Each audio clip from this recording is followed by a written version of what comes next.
ओम नमो Narayan channel प्रस्तुत करता है श्रीमद् भागवत महापुराण के अध्यायों का सरल हिंदी रूपांतरण। आइए सुनते हैं। ओम नमो भगवते वासुदेवाय। श्रीमद् भागवत महापुराण के प्रथम स्कंद के 12वां अध्याय परीक्षित का जन्म कैसे हुआ। शौनक जी ने कहा, अवस्थामा ने जो अत्यंत तेजस्वी ब्रह्मास्त्र चलाया था उसे उत्तरा का गर्भ नष्ट हो गया था, परंतु भगवान ने उसे पुनः जीवित कर दिया। उस गर्भ से पैदा हुए महाज्ञानी महात्मा परीक्षित के, जिन्हें सुखदेव जी ने ज्ञान उपदेश दिया था, जन्म कर्म मृत्यु और उसके बाद जो गति उन्हें प्राप्त हुई वह सब यदि आप ठीक समझें तो कहें, हम लोग बड़ी श्रद्धा के साथ सुनना चाहते हैं। सूत जी ने कहा, धर्मराज युधिष्ठिर अपनी प्रजा को प्रसन्न रखने के लिए अपने पिता के समान उसका पालन करने लगे। भगवान श्री कृष्ण के चरण कमलों के सेवन से वे समस्त भोगों से निष्प्रय हो गए थे, समस्त भोगों से एक प्रकार से दूर से हो गए थे। शौनकादि ऋषियों, उनके पास अतुल संपत्ति थी। उन्होंने बड़े बड़े यज्ञ किए थे तथा उनके फलस्वरूप श्रेष्ठ लोगों का अधिकार भी प्राप्त किया था। उनकी रानियां और भाई अनुकूल थे, सारी पृथ्वी उनकी थी। वे जम्बू द्वीप के स्वामी थे और उनकी कृति स्वर्ग तक फैली हुई थी। उनके पास भोग की ऐसी सामग्री थी इसके लिए देवता लोग भी लालायित रहते थे, परंतु जैसे भूखे मनुष्य को भोजन के अतिरिक्त दूसरे पदार्थ नहीं सुहाते, वैसे ही उन्हें भगवान के सिवा दूसरी कोई वस्तु सुख नहीं देती थी। शौनक जी, उत्तरा के गर्भ में स्थित वह वीर शिशु परीक्षित जब अवस्थामा के ब्रह्मास्त्र के तेज से जलने लगा, तब उसने देखा कि उसकी आंखों के सामने एक ज्योतिर्मय पुरुष है। वह देखने में तो अंगूठे भर का है, परंतु उसका स्वरूप बहुत ही निर्मल है, अत्यंत सुंदर श्याम शरीर है, बिजली के समान चमकता हुआ पीताम्बर धारण किए हुए है, सिर पर सोने का मुकुट झिलमिला रहा है। उस निर्विकार पुरुष के बड़े ही सुंदर लंबी लंबी चार भुजाएं हैं, कानों में तपाए हुए स्वर्ण के सुंदर कुंडल हैं, आंखों में लालिमा है, हाथ में लूके के समान जलती हुई गदा लेकर उसे बार बार घुमाता जा रहा है और सोम शिशु के चारों ओर घूम रहा है।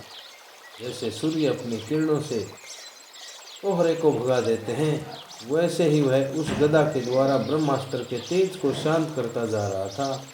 उस पुरुष को अपने समीप देखकर वह गर्भस्थ शिशु सोचने लगा कि यह कौन है। इस प्रकार उस 10 मास के गर्भस्थ शिशु के सामने ही धर्म रक्षक अप्रमेय भगवान श्री कृष्ण ब्रह्मास्त्र के तेज को शांत करके वही अंतर्ध्यान हो गए। तदंतर अनुकूल ग्रहों के उदय से युक्त समस्त सद्गुणों को विकसित करने वाले प्रभु समय में पांडु के वंशधर परीक्षित का जन्म हुआ। जन्म के समय ही वह बालक इतना तेजस्वी दिख पड़ता था मानो स्वयं पांडु ने ही फिर से जन्म लिया हो। पुत्र के जन्म की बात सुनकर राजा युधिष्ठिर मन में बहुत प्रसन्न हुए। उन्होंने धौम्य कृपाचार्य आदि ब्राह्मणों से मंगल वाचन और जात कर्म संस्कार करवाए। महाराज युधिष्ठिर दान के योग्य समय को जानते थे। उन्होंने प्रजा तीर्थ नामक काल में अर्थात नाल काटने के पहले ही ब्राह्मणों को सुवर्ण, गोएं, पृथ्वी, गाय, उत्तम जाति के हाथी, घोड़े और उत्तम अन्न का दान किया था। ब्राह्मणों ने संतुष्ट होकर अत्यंत विनय युधिष्ठिर से कहा, पुरुवंश शिरोमणे, काल की दुर्निवार गति से यह पवित्र पुरुवंश मिटना ही चाहता था, परंतु तुम लोगों पर कृपा करने के लिए भगवान विष्णु ने यह बालक देखकर इसकी रक्षा कर दी, इसीलिए इसका नाम विष्णुरात होगा। निसंदेह यह बालक संसार में बड़ा यशस्वी भगवान का परम भक्त और महापुरुष होगा। युधिष्ठिर ने कहा, महात्माओं, यह बालक क्या अपने उज्ज्वल यश से हमारे वंश के पवित्र कृति महात्मा राज ऋषियों का अनुसरण करेगा। ब्राह्मणों ने कहा, धर्मराज, यह मनुपुत्र इक्ष्वाकु के समान अपनी प्रजा का पालन करेगा तथा दशरथ नंदन भगवान श्री राम के समान ब्राह्मण भगत और सत्य प्रतिज्ञ होगा। यह उसी नर नरेश शिवी के समान दाता और शरणागत वत्सल होगा तथा याज्ञिकों में दुष्यंत के पुत्र भरत के समान अपने वंश का यश फैलाएगा। धनुर्धरों में यह सहस्रबाहु अर्जुन और अपने दादा पार्थ के समान अग्रगण्य होगा। यह अग्नि के समान दुर्धर्ष तथा समुद्र के समान दोस्तर होगा। यह सिंह के समान पराक्रमी, हिमाचल की तरह आश्रय लेने योग्य, पृथ्वी के सदृश से तितिक्ष और माता पिता के समान सहनशील होगा। इसमें पिता में ब्रह्मा के समान समता रहेगी। भगवान शंकर की तरह यह कृपालु होगा और संपूर्ण प्राणियों को आश्रय देने में यह लक्ष्मीपति भगवान विष्णु के समान ही होगा।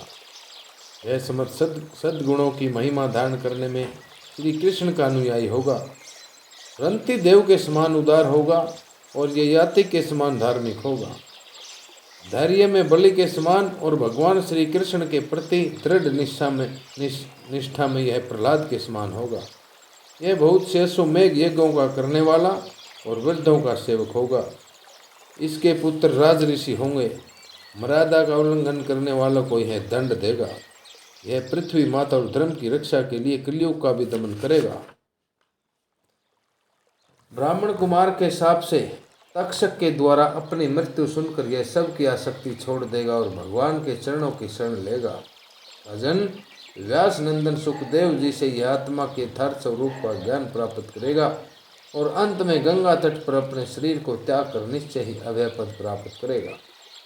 ज्योतिष शास्त्र के विशेषज्ञ ब्राह्मण राजा युधिष्ठिर को इस प्रकार बालक के जन्म लगन का फल बतलाकर और भेंट पूजा लेकर अपने अपने घर चले गए। अभी यह बालक संसार में परीक्षित के नाम से प्रसिद्ध हुआ, क्योंकि यह समर्थ बालक गर्भ में ही जिस पुरुष का दर्शन पा चुका था उसका समन करता हुआ लोगों में उसी की परीक्षा करता रहता था कि देखें इनमें से कौन सा वह है। जैसे शुक्ल पक्ष में दिन प्रतिदिन चंद्रमा अपनी कलाओं से पूर्ण होता हुआ बढ़ता है, वैसे ही वह राजकुमार भी अपने गुरुजनों के लालन पालन से क्रम से प्रत्येक दिन बढ़ता हुआ शीघ्र ही सियाना हो गया, जवां हो गया। इसी समय सब जनों के वध का प्रायश्चित करने के लिए राजा युधिष्ठिर ने अश्वमेघ यज्ञ के द्वारा भगवान की आराधना करने का विचार किया, परंतु प्रजा से वसूल किए हुए कर और दंड की रकम के अतिरिक्त और धन न होने के कारण वे बड़ी चिंता में पड़ गए। उनका अभिप्राय समझकर भगवान श्री कृष्ण की प्रेरणा से उनके भाई उत्तर दिशा में राजा मरुत और ब्राह्मणों द्वारा छोड़ा हुआ बहुत सा धन ले आए। उससे यज्ञ की सामग्री एकत्र करके धर्मभीरु महाराज युधिष्ठिर ने 3 अश्वमेघ यज्ञों के द्वारा भगवान की पूजा की। युधिष्ठिर के निमंत्रण से पधारे हुए भगवान ब्राह्मणों द्वारा उनका यज्ञ संपन्न कराकर अपने सुहृद पांडवों की प्रसन्नता के लिए कई महीनों तक वहीं रहे। रौनक जी, इसके बाद भाइयों सहित राजा युधिष्ठिर और द्रौपदी से अनुमति लेकर अर्जुन के साथ यदुवंशियों से घिरे हुए भगवान श्री कृष्ण ने द्वारका के लिए प्रस्थान कर दिया।